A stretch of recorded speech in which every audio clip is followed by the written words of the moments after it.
आज अथर्ववेद के ब्रह्मचर्य सूक्त का 11वां मंत्र वेद स्वाध्याय के रूप में पढ़ा गया। आज के मंत्र में बताया है 2 प्रकार की अग्नियां हैं।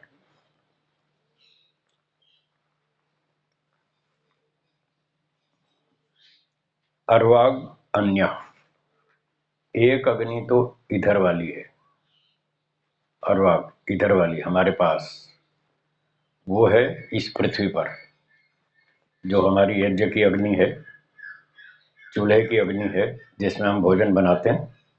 एक तो ये अग्नि है जो यहाँ धरती पे है, और दूसरी अन्य, इतो पृथिव्या अन्य, इस पृथ्वी से दूर द्युलोक की अग्नि है, सूर्य अग्नि। तो 2 अग्नियां हो गई, एक पृथ्वी लोक पर है, एक द्युलोक में है, एक हमारे पास है, एक दूर है। तो ये दोनों अग्नियां समेतो इमे अग्नि, ये दोनों अग्नियां इकट्ठी हो जाती हैं नभसी अंतरा, अंतरिक्ष में, दोनों लोकों के अंतरा, बीच में, पृथ्वी लोक और द्युलोक के बीच में ये इकट्ठी होती हैं अंतरिक्ष में। पृथ्वी की अग्नि ऊपर उठती है, सूर्य की अग्नि हमारी तरफ आती है नीचे, तो ये दोनों अंतरिक्ष में टकराती हैं।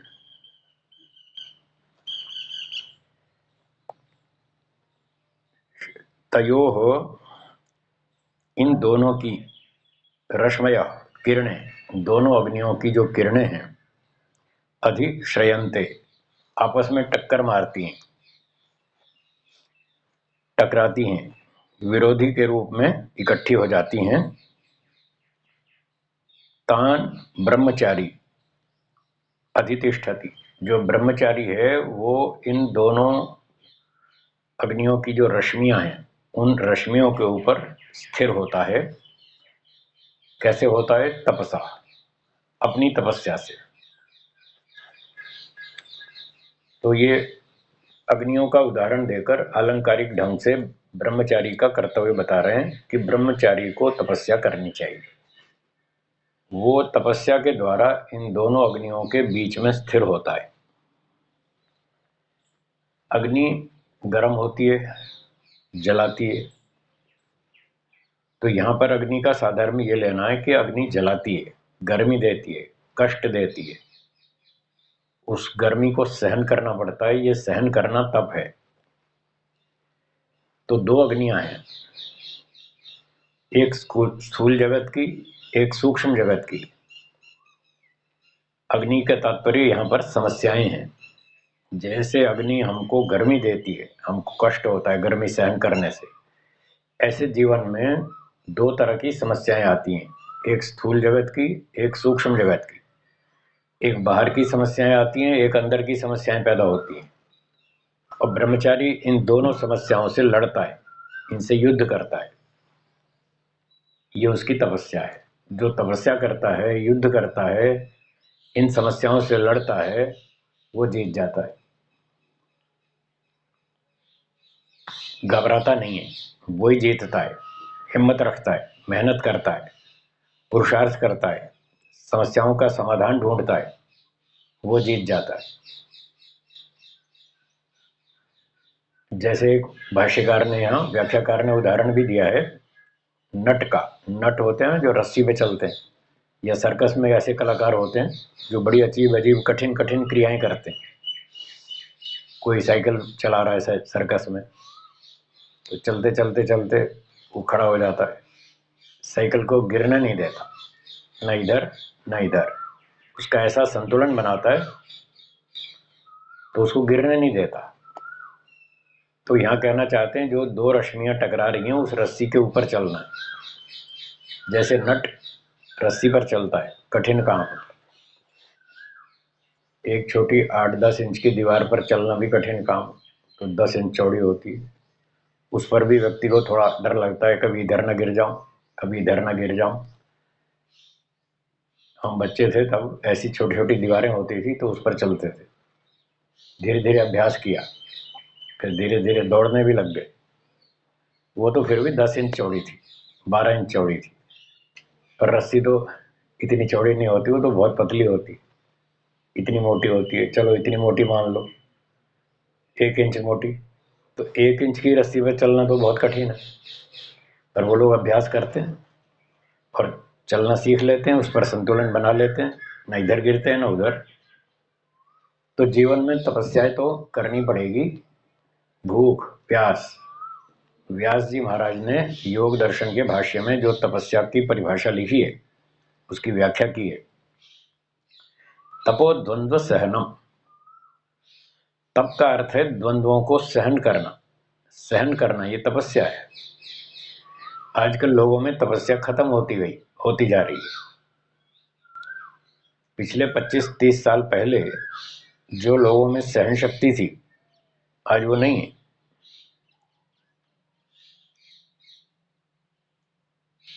पहले भौतिक साधन कम थे, पैसे कम थे लोगों के पास, मोटर गाड़ी कम थी, बिजली कम थी, सड़कें कम थी, बंगले भी कम थे, और टीवी रेडियो कंप्यूटर आदि ये सुविधाएं, रेडियो कंप्यूटर कंप्यूटर तो था ही नहीं उस समय।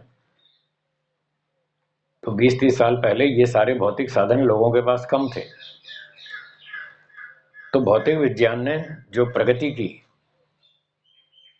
उससे बहुत तेजी से लोग भोगवाद की तरफ बढ़ गए।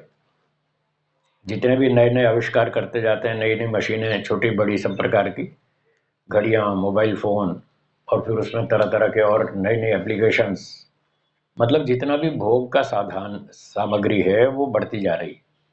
जैसे जैसे ये भोग के साधन बढ़ रहे हैं, वैसे वैसे व्यक्ति का स्वार्थ बढ़ता जा रहा है, और सेवा, परोपकार, नम्रता, सभ्यता, तपस्या, सहन शक्ति सब घटती जा रही है। उसका परिणाम है कि लोगों को बाहर की सुविधाएं तो मिल गई, लोगों ने बड़े बड़े बंगले बना लिए, पैसे कमा लिए, कारें खरीद ली, एयर कंडीशन लगा लिए, बाहर की सुविधाएं तो मिल गई, पर इतने से तो जीवन नहीं चलता ना। अंदर की जो समस्याएं उसका कोई समाधान नहीं ढूंढा, उनके अंदर से भी समस्याएं पैदा होती हैं। काम, क्रोध, लोभ, ईर्ष्या, द्वेष, अभिमान आदि आदि, इस तरह की जो आंतरिक समस्याएं हैं उनका कोई समाधान नहीं है उनके पास। क्यों नहीं है? क्योंकि वो केवल भौतिकवाद का अध्ययन करते हैं, अध्यात्म का अध्ययन ही नहीं करते। आत्मा क्या है, परमात्मा क्या है, कर्मफल क्या है, पुनर्जन्म होता है नहीं होता है, बंधन क्या है, मुक्ति क्या है, इन बातों को पढ़ते ही नहीं, जानते ही नहीं, समझते ही नहीं। जब इन चीजों के बारे में कुछ पढ़ते लिखते नहीं, कुछ विचार नहीं करते, चिंतन नहीं करते, तो फिर वो अंदर से समस्याएं पैदा होती हैं। काम, क्रोध, लोभ, ईर्ष्या, द्वेष, अभिमान, अब उनका समाधान है नहीं उनके पास, इसलिए वो फिर मनोवैज्ञानिक रूप से रोगी होते हैं, मानसिक रोगी होते हैं। कोई डिप्रेशन में जा रहा है, कोई लघुता ग्रंथि से पीड़ित है, कोई अभिमान में आकर उच्चता ग्रंथि से पीड़ित है, फिर कर्मफल उसको समझ में नहीं आया, अगला जन्म पुनर्जन्म समझ में नहीं आया, तो वो देखता है मेरे पास सत्ता है, मेरे पास ऊंचा पद है, अधिकार है, संपत्ति है, मेरे पास थोड़ी बुद्धि भी है, मैंने पढ़ लिख के बुद्धि भी बढ़ा ली, तो फिर इन चीजों का वो दुरुपयोग करता है। दूसरों को इन अपनी साधन संपत्ति से वो दूसरों को परेशान करता है, दुख देता है, अन्याय करता है, शोषण करता है, ये सारे अपराध करता है। उसके कारण वो अंदर अंदर दुखी रहता है। अब वो ईश्वर उसको समझ में नहीं आया कि यदि मैं गलतियां करूंगा तो ईश्वर मुझे अंदर से तनाव पैदा करेगा, चिंताएं पैदा करेगा, टेंशन होगी, और फिर ये तो तत्काल दंड है। जैसे ही गलती करते हैं तत्काल ईश्वर का दंड शुरू हो जाता है अंदर से।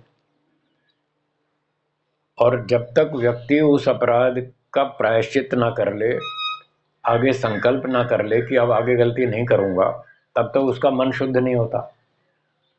जब तक वो मन शुद्ध नहीं होगा, ईश्वर उसको अंदर से तनाव, चिंता, टेंशन सब पैदा करता ही रहेगा, भय आदि आदि ये सारी चीजें उत्पन्न करता रहेगा, और वो सारा जीवन ऐसे ही दुखी रहेगा। यदि उस व्यक्ति को ये पता हो कि ईश्वर भी कोई चीज है, मैं शरीर नहीं हूं, आत्मा हूं, मैं नित्य पदार्थ हूं, और मैं जो गलतियां कर रहा हूं, मैं कोई दुनिया का सबसे बड़ा मालिक नहीं हूं, सबसे बड़ा राजा नहीं हूं कि यहाँ मेरी मनमानी चलेगी। ये अगर वो ये बात समझ ले कि मेरे ऊपर और भी बहुत सारे लोग हैं, सरकार भी है, राजा भी है, न्यायालय भी है, बहुत सारे अधिकारी हैं, आसपास के बहुत सारे लोग हैं, वो भी मुझे देखते हैं, समाज में रहता हूँ, समाज के नियम होते हैं, उसमें कानून होता है, अनुशासन होता है, दंड व्यवस्था होती है। तो अगर मैं गलतियां करता रहूंगा तो मुझे ये सारे समाज के लोग, राजा लोग, न्यायाधीश, ये मुझे दंडित करेंगे। और फिर कोई सोचता है चलो मेरे पास बहुत संपत्ति है, पैसे बहुत हैं, चालाकी भी है, बुद्धि भी है, तो मैं इन लोगों के दंड से बच जाऊंगा, हेरा फेरी करके, चतुराई करके, छुप छुपा करके सारे उल्टे सीधे काम करता रहूंगा, किसी को पता नहीं चलेगा। पर ऐसा कम होता है। वो बुरी बातें, बुरे आचरण कभी ना कभी बाहर निकल आते हैं कहीं ना कहीं से, ज्यादा दिन नहीं छुपते। कोई कोई छुप जाता है, सारे नहीं छुपते, कोई ना कोई बाहर आ ही जाता है। वो खुद लापरवाही से बोलता है तो बोलते समय कहीं ना कहीं वो सच्चाई निकल आती है, तो फिर लोग समझ जाते हैं ये गड़बड़ करता है। और कभी कोई आते जाते इधर उधर से देख भी लेता है, संयोग ऐसा बन जाता है, वो पकड़ में आ जाता है, फिर उसके ऊपर केस चलता है, फिर वो जाता है जेल में। बहुत सारे लोग जेल में बैठे, कोई साबरमती जेल में, कोई तिहाड़ जेल में, कोई कहीं। चलो फिर चलो कोई व्यक्ति बहुत चालाक है, इन लोगों से बच भी गया, यहाँ सरकार की पकड़ में नहीं आया। अब उसको ये पता नहीं कि ईश्वर बैठा है, वो सबसे बड़ी सरकार है, वो सबसे बड़ा राजा है, वो तो छोड़ेगा नहीं। तो इसलिए लोग आज अध्यात्म को जब नहीं पढ़ते, नहीं सुनते, नहीं समझते, चिंतन नहीं करते, तो उनको ये दिमाग में होता ही नहीं कि मरने के बाद दूसरा जन्म भी होगा और वहाँ कोई दंड भी मिलेगा ईश्वर का। ये पशु पक्षी, सुअर, कुत्ता, भेड़िया, शेर, हाथी, बंदर, पता नहीं क्या क्या बनाएगा, ये उसको पता नहीं, इसलिए वो गलतियां करता रहता है। तो ये समझने की जरूरत है कि इसके बाद अगला जन्म भी होगा और हमारे कर्मों का हिसाब किताब भी होगा। कोई माफ होने वाला नहीं है, कोई छुपने वाला नहीं है। यहाँ छुप गया तो आगे नहीं छुपेगा, ईश्वर तो पकड़ ही लेता है, वो तो तत्काल पकड़ता है, छोड़ता ही नहीं, और दंड भी देगा, माफी तो कुछ है नहीं वहाँ। अगर इतना लोग समझेंगे, दंड को समझ जाएंगे, तो गलतियां बंद करेंगे, दूसरा कोई उपाय नहीं। सब जगह लिखा है, वेदों में लिखा है, मनुस्मृति में लिखा है, अपराध को रोकने का दंड के अतिरिक्त दूसरा कोई उपाय है ही नहीं, ये लिखा है ही नहीं, ओनली वन, एक ही उपाय, दंड। दंड के बिना अपराध को रोकना असंभव है, ऐसा लिखा है, असंभव, कठिन नहीं, असंभव। कठिन और असंभव में फर्क होता है। दंड के बिना अपराध को रोकना कठिन नहीं है, असंभव है, रोक ही नहीं सकते। दुनिया भर में देख लीजिए, जहां जहां देशों में दंड व्यवस्था कठोर है, वहां अपराध कंट्रोल में, नियंत्रण में। बहुत कम चोरी छुपे नीचे नीचे कहीं हो जाता होगा, जो दूसरों की पकड़ में नहीं आता, लेकिन अगर कहीं पकड़ में आ जाए तो बस फिर देखो, अरब देशों में हाथ कटे, करो चोरी, दंड कठोर है वहाँ, तो इसलिए लोग वहाँ डरते हैं और बच के चलते हैं, बहुत सावधान रहते हैं। इसलिए शास्त्रों में लिखा है कि दंड के बिना अपराध को रोकना असंभव है।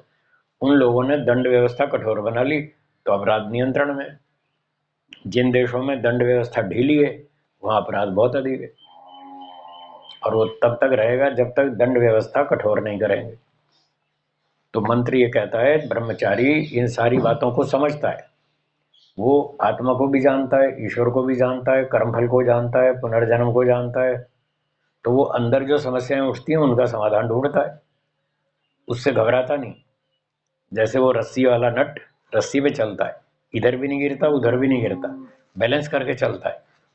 तो ब्रह्मचारी जीवन में तपस्या करता है। बाहर की समस्याएं आती हैं, भूख प्यास गर्मी ठंडी, ये बाहर की समस्याएं, उनसे भी लड़ता है, उनको भी सहन करता है, और जो अंदर से काम क्रोध लोभ जागते हैं उनसे भी लड़ता है, उधर भी नहीं गिरता इधर भी नहीं गिरता, वो नट की तरह रस्सी पर ठीक संतुलित होकर चलता है, वो तपस्या करता है, बस वही टिक सकता है।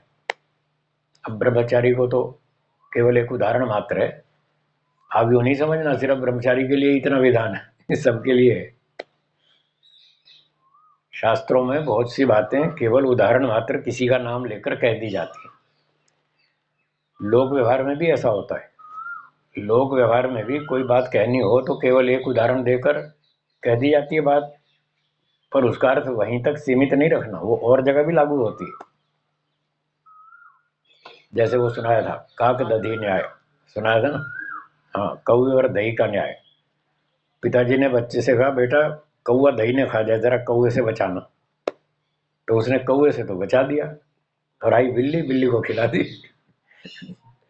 तो कौवा तो केवल उदाहरण था, ये नहीं था कि सिर्फ कौवे से ही बचानी है दही। कौवा हो, कुत्ता हो, बिल्ली हो, कोई भी इसको दही को खा नहीं जाए, खराब ना करे, इससे सबसे रक्षा करना, कौवा तो एग्जाम्पल है। अब लोग पढ़ते नहीं शास्त्रों को, शास्त्रों की शैली समझते नहीं, बस वो इसी बात पे लेकर लड़ भिड़ेंगे कि जी यहाँ तो कौवे का ही नाम लिखा है, दूसरा तो कोई लिखा ही नहीं। फिर कहें तो ब्रह्मचारी के लिए लिखा है, वही तपस्या करेगा, और तो किसी का लिखा नहीं। यहाँ केवल उदाहरण मात्र है ब्रह्मचारी का, ये नियम सब पर लागू होता है। काम क्रोध सबको सताता है, चाहे ब्रह्मचारी हो, चाहे सन्यासी हो, चाहे गृहस्थी हो, चाहे वानप्रस्थी हो, काम क्रोध तो सभी को आता है। तो सबको युद्ध करना पड़ेगा, सबको सहन करना पड़ेगा, सबको लड़ना पड़ेगा, संघर्ष करना पड़ेगा। तो ये तपस्या सबको करनी, सिर्फ ब्रह्मचारी को नहीं, ये तो उदाहरण है। तो जैसे वो नट या सर्कस में जो साइकिल चलाता है कलाकार, वो अपना संतुलन बना के रखता है, न इधर गिरता है न उधर गिरता है। ऐसे ही ब्रह्मचारी भी संतुलित जीवन जीता है, न बाहर की समस्याओं में पिटता है न अंदर की में पिटता है, वो दोनों को जीत लेता है। वो तपस्या करता है, वही जीतेगा। तो बस आज के मंत्र में यही बताया कि बाहर की समस्याओं से भी लड़ें, अंदर की समस्याओं से भी लड़ें, भूख प्यास गर्मी ठंडी को भी सहन करें, और जो अंदर से काम क्रोध लोग आते हैं उनका भी संघर्ष करें और उनको जीतें। इस प्रकार से ब्रह्मचारी को भी करना है और सबको करना है। तो ये बातें मुख्य रूप से मंत्र में बताई गई, इन पर चिंतन करें और लाभ उठाएं।